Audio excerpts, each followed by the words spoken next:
Hey, Shadowhunters and Mundanes. That was cheesy. But I love cheese. Um, this is going to be a discussion episode for Shadowhunters episode number 4, titled Raising Hell. And these are my thoughts and feelings on what happened in the episode. I'm going to go scene by scene, well, not every single scene, but scene by scene, and just mention what happened and what I thought of it, as usual. Yeah. Okay, first, opening scene. Clary's asleep and having a memory / bad dream. And she wakes up and she thinks she sees Jace when it's really Simon. Simon. Okay, then Simon and Clary talk. Excuse me, mind my mouth there. And then Jace is down in the hall and he overhears Clary and Jace talking, and gets a little perturbed by that. And then Simon's going on his kick of, oh, how do you know you can trust Jace and all this stuff, and we didn't have any trouble in our life until you met Jace. I'm going, no, you would have had trouble eventually because of her mother. Blaming everything on Jace is just an easy scapegoat, in my opinion. Can we see what my favorite thing about the episode was? Magnus Bane. You love me some Magnus. Love him a lot. But who doesn't? I mean, anyway. Back to the scene with Simon and Clary.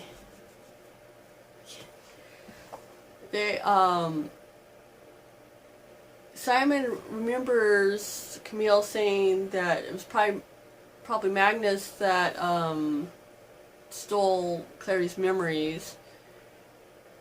Of course, Clary's like, "Oh, what would I do without you?" The usual stuff that she says. And then she's like all happy about the first lady, and she goes around the room, to tell Jace, and Simon's like, "Where are you going?" He's like, "To tell Jace." It's like, well, he should know, but anyway. And then Clary goes to Jace's room, and all of a sudden Jace has a workout equipment in his room. Okay, I'm gonna let that one go. I will let that one go. And Clary feels awkward because he was shirtless. It's like he was naked and stepping out of the shower or something. I mean, he was just shirtless.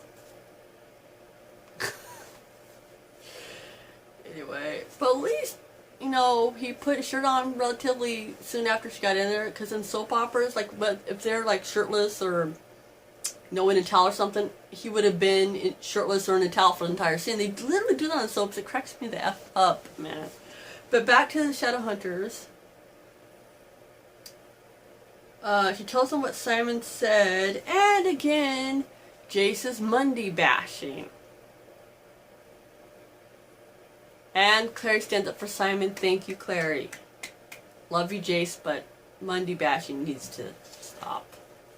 Though Alec is worse about it than Jace. But anyway. Oh, just a disclaimer. I know I said I was going to cut down on razzing on Alec. But this week and next week, because of Alec's actions, I'm going to do a little Alec bashing. Just at least for the next couple of videos, just to warn y'all. So if you like Alec, you have been warned. Izzy comes to tell Jace that Simon's trying to leave the Institute. Why can't she ever be just wearing, a t-shirt and some pajama bottoms? Ever.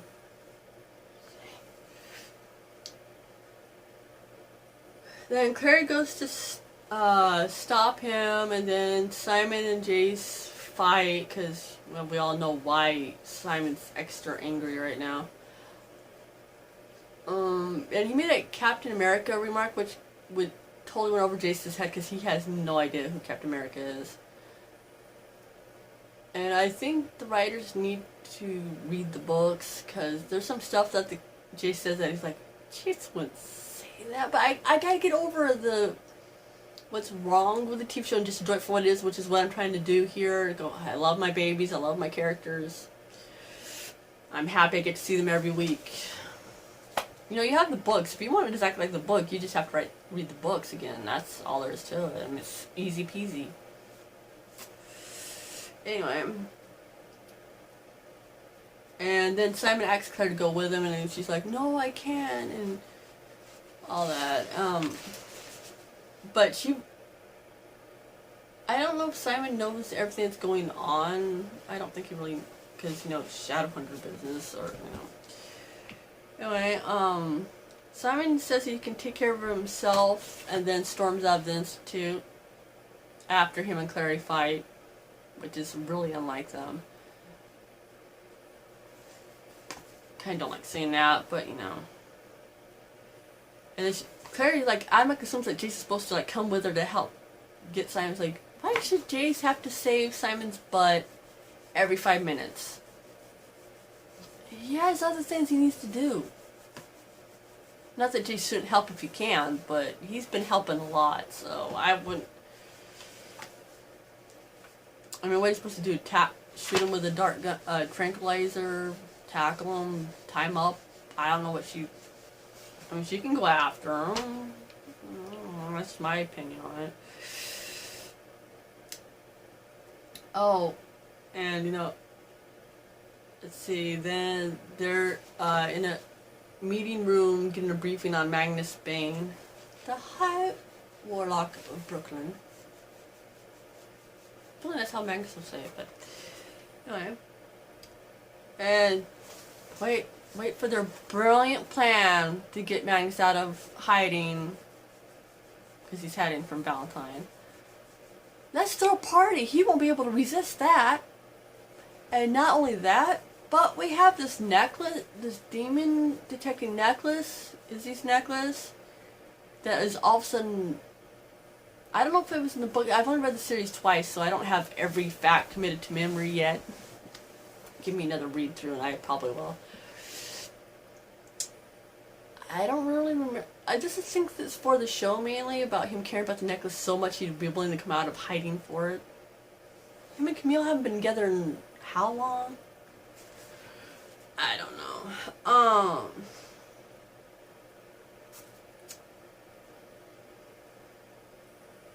Then we see Valentine yelling at his minions and staring at Jocelyn and killing people. Fun city. Really. Woohoo! And then that stuff in the syringe turned, that one got Pangborn into a demon that can breathe poisonous gas or something. And then he died anyway. Yeah.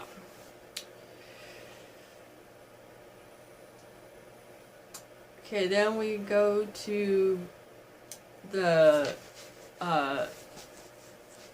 precinct where Luke and Alaric are talking. They never said a name, but that's Alaric from the Wolfpack. Yeah, I know. It'd be nice if they never called by name. What was it? Oh, you don't eat beef jerky in the morning, huh? I don't know. Then the next scene is Claire and Izzy getting ready for the rave / party. Well, rave is a party, but anyway. Claire really they need to go to the store or order online some clothes for Claire, because Clary and Isabel's styles are like complete opposite. My style is more like Clary's end of the scale, far away from Izzy's. Yeah, and the dress that Izzy has Clary wear is like, you know, short and tight and boob reveal, you know, a lot of cleavage. And she's saying, "Oh, you're lucky, you're flat chest." I'm going, did you see Clary? her chest is up to here. That's not flat chested to me at all. So like, and it was so funny when like, or you know, when Jace came in and he's like looked at Claire's like, yeah. It was like he didn't really say anything, but you could tell he liked what he saw, obviously. I think, yeah, Claire said in the episode she needs her own clothes. Bad. And then Izzy leaves him alone and goes to help Alec prepare for the rave. And here's an Edward/Bella moment, kind of like just asking Claire, would she stay behind so he can go, you know, talk to Magnus on his own, and he knows Clary's not going to sit there and go, yeah, I'll sit here and read a book or something, or whatever there is to do at the Institute. Because I know what there is to do at the Institute in the books. I don't know what there is to do at the Institute in the TV show, so that's why I can't, you know, go into more on that. Oh, and then he says that she needs a weapon. Instead of using her Shrafe blade, he gives her Shrafe dagger. I don't remember if that's actually a thing. Then he shows her how to use it, just an excuse to basically be able to put his arms around her. That's just my theory on that. But I think it's cute because I love those two together, so. Even though they're not together yet, but you know.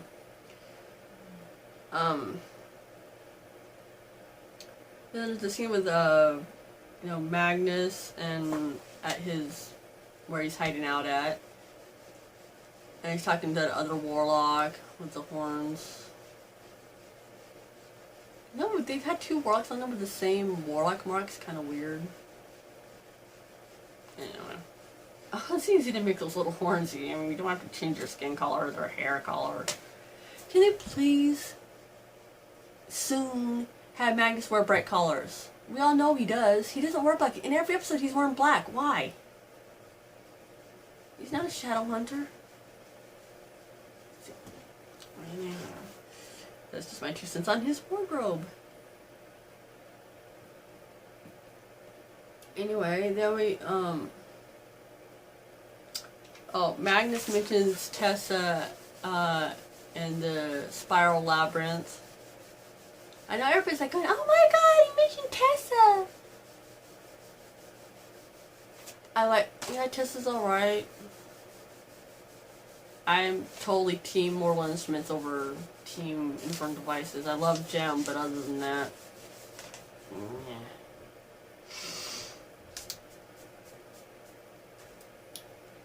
Alec and Izzy are in the weapons room, and they're arguing. There seems to be a lot of fighting in this show with each other instead of the demons. Yeah, that's demons. Alec is being a butt again. Shocker. Simon goes back to his home, and Marine comes over to ask, like, well, why did you miss rehearsal, so on and so forth. And then she tells him that she likes him and wants to go out with him. And then she breaks that, you know, starts bumping into things because she's distracted by Simon. And she knocks over that picture frame and cuts her finger. And then she leaves the room to go look for a Band-Aid, and Simon picks up the frame and he licks her blood off the glass. I wonder what that means. Who could guess?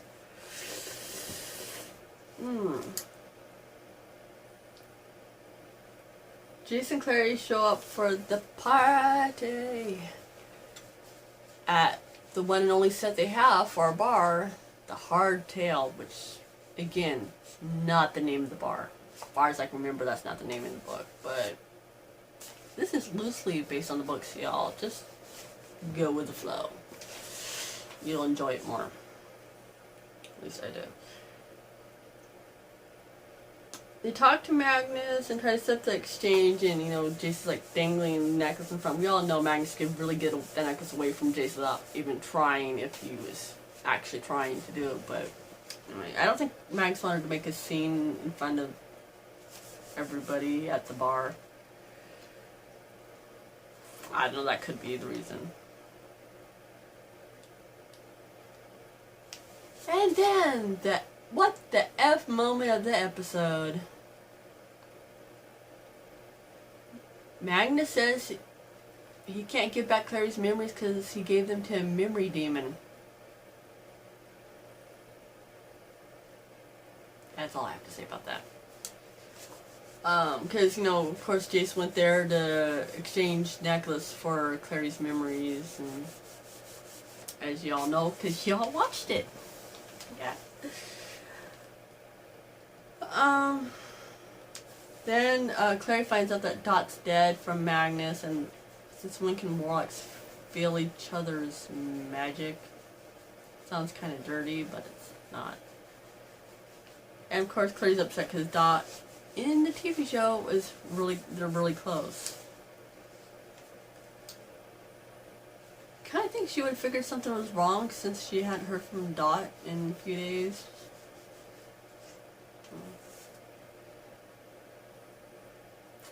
Magnus offers Clary protection, you know, asks her to come to his lair because, you know, Valentine's after both of them, and Clary's like, no, you can't run away from your problems. You have to, you know, stay and fight.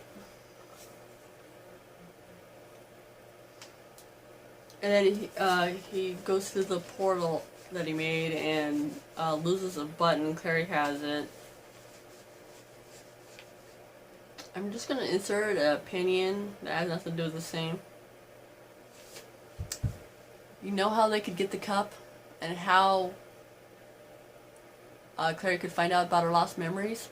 Wait for it. Wait for it. Talk to Luke. Yeah, I know. She's mad and she overheard him saying he didn't care, but I personally would have gone to Luke and asked him, well, I overheard you say this. What did you mean by that? Did you mean what you said, or did you just say that to get them off your back or whatever? But she just assumes that, oh, Luke doesn't really care about me, so I'm not going to talk to him. The whole season would basically be over if she did, because he has the cup. He knows what happened back then, as well as Jocelyn does. But since you can't ask Jocelyn, you could ask Luke. They should sit down like a couple of grown-ass people, excuse my language, and talk. I know, I'm a genius sometimes. Anyway, back to the video. Jason Alec. No, let me rewind a second. Any Shadowhunter or Nymphlum can use a tracking rune. I don't know why they act like only Jace can use it. As far as I know, any Nymphlum can use it. But it didn't work, so all of a sudden, because they're Parabatai, there you got it, if they combine their powers like the Wonder Twins, it makes the tracking rune stronger. And there's the awkward moment where they're like this close to each other. That was a little weird. And awkward. Anyway.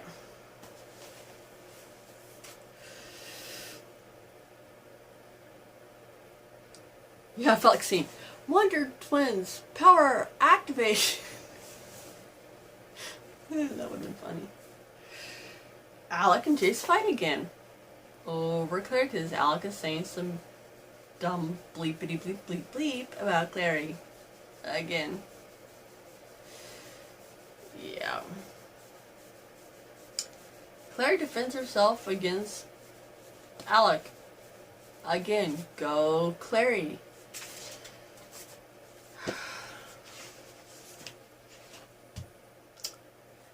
Then they go to where the tracking rune told them to go, and Clary saves a warlock child from the circle.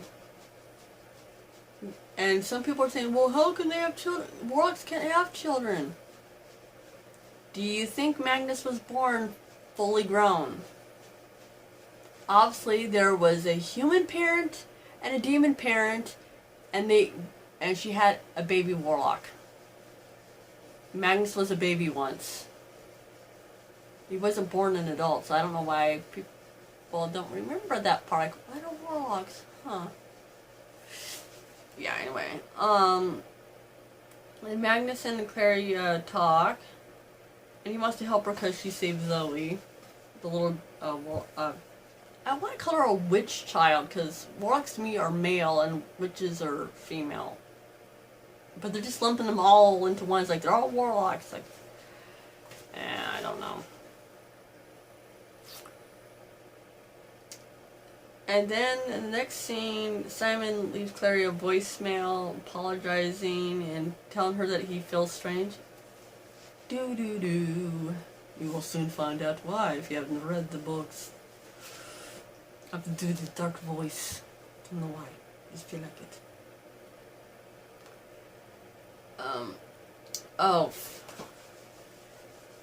Magnuson Pretty Boy comment. You want to be technical, in the book, Jace is the pretty boy. Neither the TV show or like I said, or the movie casted my Jace. I don't know if my Jace exists out there. I don't know. Because in my head, I have him pictured one way, and the TV show and the movies. Maybe if you could like combine both actors, maybe, I don't know. But he's like, no. I'm talking about that one. And he points to Alec. And Alec's like, you know, like that.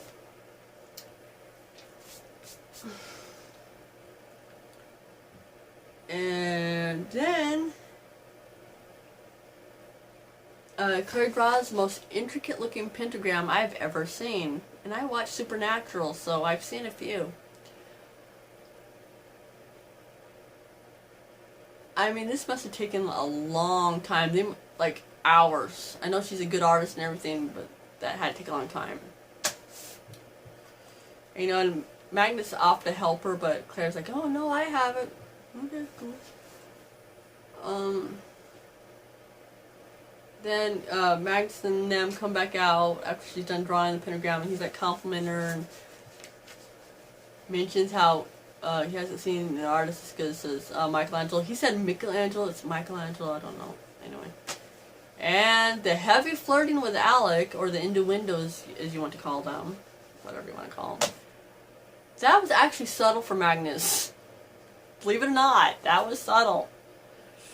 He was heavily flirting. Like when Magnus went over to introduce himself to Alec later, and Aka's just like, practically, he was that close to doing that. He was like, you know, dopey look on his smile on his face, and he's kind of like, you know, been all nervous, and he was all flustered and stuff. It was kind of cute. I like just seeing Magnus like use his magic and be ultra flirty like he is. He has his eyes on you, Alec. Just saying. He does. You're exactly his type. And, ooh, surprise! The memory demon wants something in return for giving back the memories. And this sounds like a Fae thing to me, because I read a lot of books, paranormal books. But he wants your most cherished memory of the person you love the most. And then Alec freaks out because Jace popped up. Let's rewind a moment. Didn't Magnus say not to break the circle no matter what? Yeah, pretty sure he did. And then, to protect Alec, Jace gets in the way, the demon grabs Jace, and then Izzy and Alec, well, Izzy goes first to grab him, and then she gets Alec to come over, and then she calls Clary, who looks like a deer in the headlights at this moment. And she goes and like, ah, and stabs. But Magnus warns her that if she kills the greater demon, that she'll lose her memories forever. There's no way she could talk to Luke and find those memories herself without all this extra drama and stuff. So she goes and kills the greater demon, who must have been having a bad day because he was really easy to kill. And Jace, you know, is laying flat on the ground, passed out, or knocked out, I should say. He doesn't pass out. And Clary's looking at Magnus, like, oh, is he gonna be okay? And this is like so Magnus, like, it cracked me up. Does he normally lay like that, not moving? You would totally say that. I loved it so much.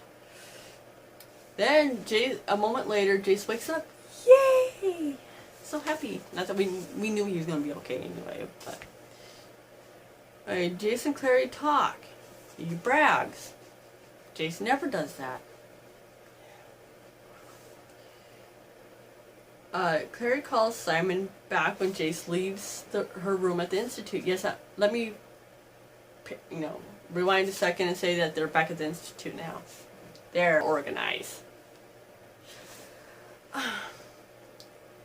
And then they show Simon walking downtown to the Hotel Dumont. I thought it was Dumont, but they're saying Dumort. And I'm like, I thought it was Dumont. I have to look that up. Then last scene is all of a sudden, this is the Clary's necklace, whatever necklace, we don't know what the F it is yet. Hopefully we find out. We know that Jocelyn gave it to her, but that's all we know. And that she thinks of somebody, she knows where they are. And it's now a two-way Skype call with a necklace, because Valentine could see her too and talk to her. So if you want your mother back, give me the mortal cup. That's what I think of Valentine anyway. And then it ends with Clary like looking all, because she didn't know that the necklace could do that. And that is my discussion, thoughts, and feelings on episode 4, Raising Hell of TV show Shadowhunters. Peace out!